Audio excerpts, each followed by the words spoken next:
इस वीडियो में आपको पढ़ाने वाला हूँ हसन निजामी के ताजुल मासिर ग्रंथ के बारे में। मैं जानता हूँ कुछ लोगों ने ये नाम पहली बार सुना होगा। हालांकि इसकी चर्चा मैंने अपने कई पिछले वीडियोस में की है। अगर आपने मेरे पिछले वीडियो देखे होंगे तो आपको ज़रूर मालूम होगा। वैसे तो हसन निजामी का नाम इतिहास में बहुत ही अलग है और हमेशा इनकी चर्चा होती है। तो हसन निजामी ने एक ग्रंथ लिखा था जिसका नाम है ताज उल मासिर। ताजुल मासिर भारतीय इतिहास को जानने के लिए बहुत ही महत्वपूर्ण स्रोत माना जाता है।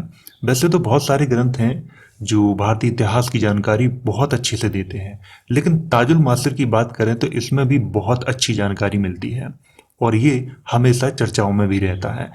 तो इसीलिए आज मैं आपको इस वीडियो में ताजुल मासिर ग्रंथ के बारे में पढ़ाने वाला हूँ। तो चलिए इस वीडियो की शुरुआत करते हैं और पढ़ते हैं ताजुल मासिर ग्रंथ के बारे में।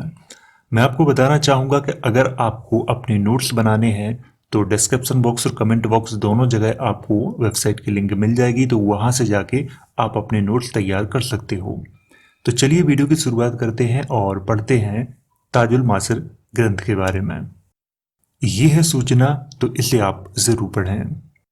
तो वीडियो की शुरुआत यहाँ से करेंगे ताजुल मासिर। ताजुल मासिर ग्रंथ की रचना हसन निजामी के द्वारा अरबी भाषा में की गई थी। तो आपको ये यहाँ पे ध्यान रखना है कि ताजुल मासिर ग्रंथ की रचना हसन निजामी के द्वारा किस भाषा में की गई थी? अरबी भाषा में की गई थी।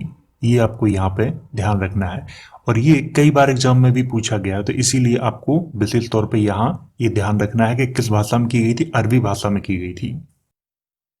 हसन निजामी का वास्तविक नाम सदरुद्दीन मोहम्मद हसन निजामी था। हसन निजामी मूल रूप से खुरासान में स्थित निसापुर के निवासी थे। आपको ये निसापुर, ये इंडियन नाम लग रहा होगा, लेकिन ये वर्तमान में इंडिया में नहीं है बल्कि ईरान में है। तो आपको ये यहाँ पर थोड़ा ध्यान रखना होगा क्योंकि इतिहास में इसकी ज़्यादा चर्चा नहीं की गई है। तो यहाँ पे आपको क्या याद रखना है? जितना ये मैंने हाईलाइट किया हुआ है ये आपको याद रखना है। निसापुर में मंगोलों ने आक्रमण किया। उसी समय निजामी भागकर भारत आए और कुतुबउद्दीन ऐबक के यहाँ नौकरी प्रारंभ की। तो आपको यहाँ पे ध्यान रखना है कि निसापुर में जब मंगोलों ने आक्रमण किया था तो उसी समय निजामी भागकर आए और भारत में उस समय था कुतुबउद्दीन ऐबक का शासन। तो कुतुबउद्दीन ऐबक के यहाँ पे नौकरी शुरू की थी। हसन निजामी ने ताजुल मासिर ग्रंथ की रचना कुतुबउद्दीन ऐबक के ही शासनकाल में प्रारंभ की थी और इस ग्रंथ की समाप्ति इल्तुतमिश के शासनकाल में हुई। तो आपको ये यहाँ पे ध्यान रखना है कि ताजुल मासिर ग्रंथ की जो रचना है उसकी शुरुआत कुतुबउद्दीन ऐबक के शासनकाल में हुई थी और समाप्ति कब हुई थी? इल्तुतमिश के शासनकाल में। तो ये आपको यहाँ पे थोड़ा ध्यान रखना है। ताजुल मासिर ग्रंथ में अरबी और फारसी का मिश्रण है। वैसे तो मूल रूप से यह ग्रंथ अरबी भाषा में लिखा गया है, परंतु इसमें कहीं कहीं फारसी भाषा का प्रयोग भी देखने को मिलता है। तो आपको ये भी यहाँ पे ध्यान रखना है क्योंकि ये मूल रूप से तो अरबी भाषा में है, लेकिन कहीं कहीं कुछ कुछ शब्द ऐसे हैं जो फारसी भाषा के हैं। तो इसीलिए इतिहासकारों ने ऐसा माना है कि अरबी और फारसी दोनों भाषाओं का इस ग्रंथ में प्रयोग किया गया है। ताजुल मासिर ग्रंथ का अंग्रेजी में अनुवाद इलियट और डाउसन ने किया है।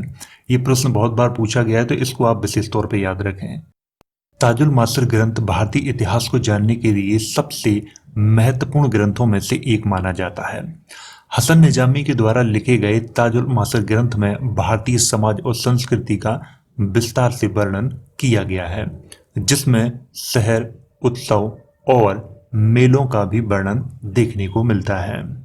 तो आपको यहाँ पे क्या याद रखना है? आपको याद रखना है कि हसन निजामी के द्वारा जो ताजुल मासिर ग्रंथ लिखा गया था उसमें भारतीय समाज और संस्कृति का बहुत अच्छे से वर्णन किया गया है, जिसमें शहरों का भी वर्णन है, उत्सवों का भी वर्णन है और मेलों का भी वर्णन है।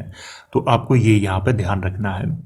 तो इस वीडियो में मैंने जितना हाईलाइट किया हुआ है ये आपको विशेष तौर पर ध्यान रखना है क्योंकि मैंने हाईलाइट उसी चीज़ को किया हुआ है जो प्रतियोगी परीक्षा या फिर किसी भी परीक्षा में आने लायक है, उसी को मैंने हाईलाइट किया हुआ है।